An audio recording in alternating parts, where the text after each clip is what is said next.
today we're talking about what it means to be a Muslim feminist. It's actually quite simple. It means that you're an idiot and a hypocrite.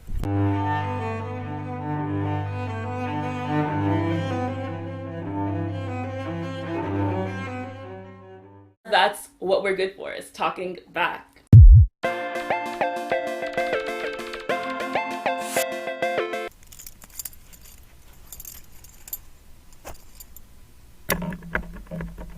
Everyone, welcome to Girl on Girl. Girl On Girl. being girl. Girls. The show in my bedroom with two girls, one topic, where we try and talk about the things that really matter to us that we may not get the chance to talk about or we really want to talk about but we don't know how. And today we're talking about what it means to be a Muslim feminist. Well, that's easy. It means you're a hypocrite and an idiot. And I'm joined by my lovely friend Amani. She's come all the way from New York. I have as well. And she is the founder of Muslim Girl. So what is Muslim Girl and how did it come about? It's an online magazine for millennial Muslim women, and it's really just a platform for us to elevate our voices, and our goal is to increase our media representation in the West. So, in other words, jihad. We really hope to just change people's perceptions of Muslim women and educate them about what Islam's really all about. I'm assuming that when you say what Islam is all about, you mean violently enforced patriarchy. Why did you start it? Like, was there something that just tipped you over the edge and you're like, I'm gonna make a thing? Make a thing. Yeah, I think that as a teenager, I felt really frustrated by everything I was seeing on the news all the time.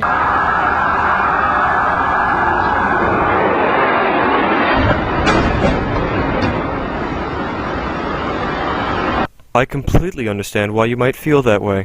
I was starting to feel really alienated from society because of everything that I kept hearing. And Are you sure that you don't mean everything other Muslims were doing?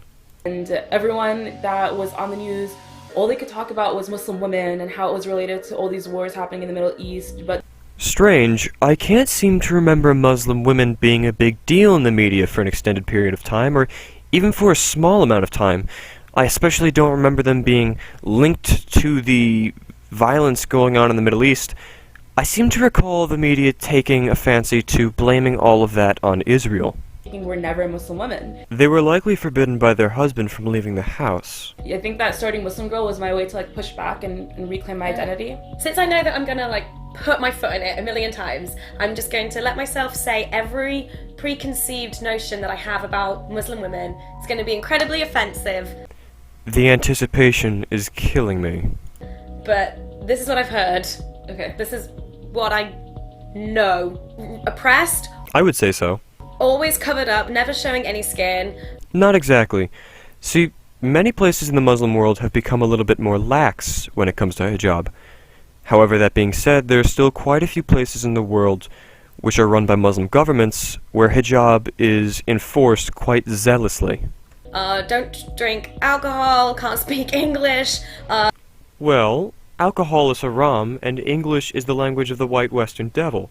Get stoned to death if they cheat on their husbands On the occasion. or if they're gay. No, my dear. You see, you've made an understandable mistake.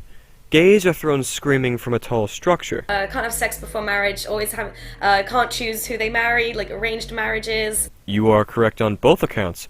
Additionally, I think it is worthy of note that once a bride's consent has been purchased from her father on the night of her wedding, she can never revoke it. No. Yes. Okay. F that. Yeah. I hate to be the one to break this to you, but it would seem that you don't have much choice in the matter. Probably a majority of the 1.6 billion Muslims in the world would be dead if we're all getting stoned for scandalous things that we do. I know better English than most of the white boys that I know. Is there a reason that you're bringing race into this conversation? And Muslim Girl's tagline is Muslim women talk back for a reason. Because that's what we're good for, is talking back. Passage 4, verse 34 of the Quran. Men are in charge of women by what Allah has given one over the other, and what they spend from their wealth. So righteous women are devoutly obedient, guarding in absence what Allah would have them guard. But those from whom you fear arrogance, advise them, forsake them in bed, and strike them. But if they obey you, seek no means against them. What this means is that the talking back that Amani discusses in this video is likely to earn her what the Islamic community would consider a good and warranted smacking from her husband. Screw all that, what I just said. Ignore it all. You get a lot of comments then, like, saying most of those things. Oh my god, all the time. Well, I can't imagine why. All the time. And I'm just like, only just having met you today, I'm just like, you're none of those I mean, things. That is because Miss Amani is obviously not a terribly devout Muslim. Her viewpoints and her behavior fall in stark contrast from those advertised within the Quran and its codes of conduct. And this begs the question, just how devout is Miss Amani, and how knowledgeable is she on the religion of Islam? Expect you to apologize on behalf of your entire race, please. Ladies and gentlemen, I give you the stomach-churning cancer known as racial collectivism. Yes. For the offense that I take. I to all apologize those on behalf things. of all white people. Thank you. You do not apologize on my behalf, my dear. As a matter of fact, I encourage Miss Amani to take as much offense as humanly possible. Appreciate that. On a scale of 1 to 10, how ignorant is the title of this episode? Like, can you be a Muslim feminist? Is it just really obvious? I would say that it's a 10, except for the fact that so many people are unaware of how feminist Islam really is. It's not possible that she just claimed that there are feminist values within the religion of Islam. Is it? You just said that Islam is really feminist.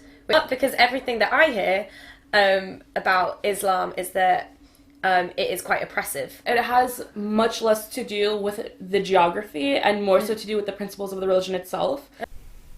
I am surprised that you're willing to admit that. Okay. And what's interesting and what not many people know is that Islam literally founded the principles of gender equality that we call feminism today.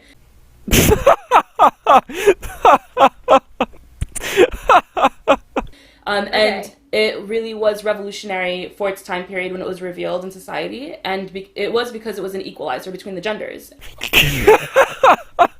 And it really just elevated women in a way that they weren't elevated in the pre-Islamic society of the Middle East before. One thing that's really cool and that not many people know is that Muslim women actually have a marital right to be sexually satisfied by their partner.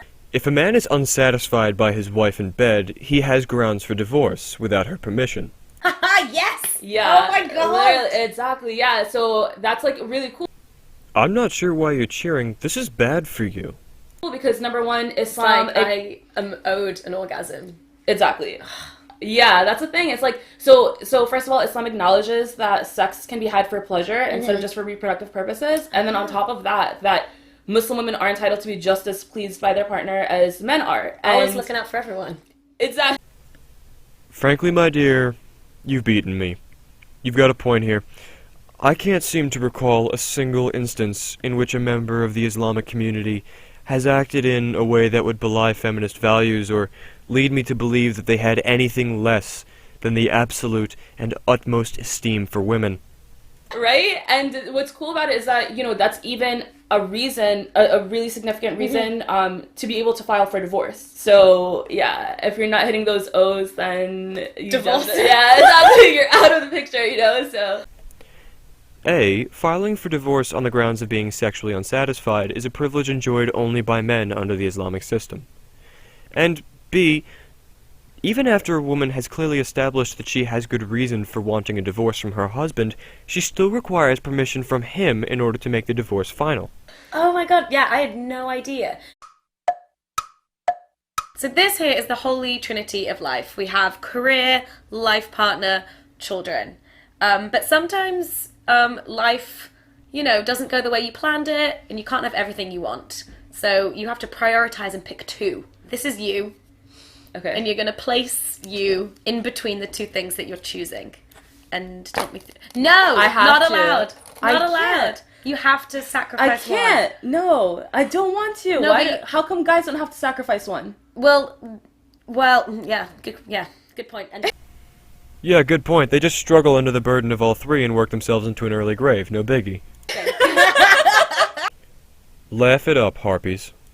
so you say that women can divorce their husband if they're not being satisfied, but I heard that in Sharia law, a woman can't divorce her husband. Like, what? I've already gone over this once, but hell, for once I'll repeat myself. She can, in fact, divorce her husband, but she would require his permission to do so. What exactly is Sharia law? First of all, women are absolutely entitled to divorce within Islam, and Sharia law is not supposed to be oppressive towards women, It's not towards supposed to any be, but- minority. Plot twist, that is exactly what Sharia law is designed to be. Nothing. A lot of times we see governments basically like hijack Sharia law and implement these really oppressive policies on their own people using it, and The word that you are looking for is not hijack, but adopt. then we also see in the West kind of like politicizing that term in order to assert that type of agenda, like in the Middle East or on like another group of people. Of which agendas are you speaking, and of which people, might I ask? A lot of times we see modern day applications of Islam being totally torn away from the actual like principles that are founding the religion. The For reference, see Islamic feminists. policies are not supposed to be stoning gay people. Actually, the Prophet I very much dislike repeating myself. Under Islamic law, gays are not stoned to death. They are cast unwillingly from a high place. Muhammad himself had a really long record of being very protective of minorities that are ostracized by their societies. Provided that they were not women or gay, and that they were willing to convert to Islam, yes, he did. Any government or institution that is acting out against minorities or against women in the name of Islam, would you say that they're not Muslim? I wouldn't say that they're not Muslim. That's not, I'm not God to be able to like judge, Yeah. you know. I feel like anyone that identifies as Muslim can say that they're Muslim, but I would say that they're very adjacent to Muslim principles. It sounds to me like these institutions are perfectly in touch with the Islamic faith. In fact, I would go as far as to say that they represent Islamic values. How do you feel about being a spokesperson for Muslim women? Do you feel like there's a lot of pressure there? Like, do you feel like a lot of people expect you to speak for all Muslim women? I think that Muslim women in general are very tokenized. So every time we do appear in the media or whatever in the public eye, we are expected to be representing an entire religion. I think that the last 1500 years of violent Islamic terrorism and oppression has given the world a pretty solid understanding of the Islamic faith, and I don't think that anything that you say or do on television is going to make much of a dent in public opinion. But I personally don't see myself as a spokesperson. What I'm doing is just trying to do my absolute best job of getting an alternative narrative for Muslim women out there. But I think that it's problematic when we think that I do wonder if anyone else gets the violent urge to clean themselves thoroughly after hearing the word problematic.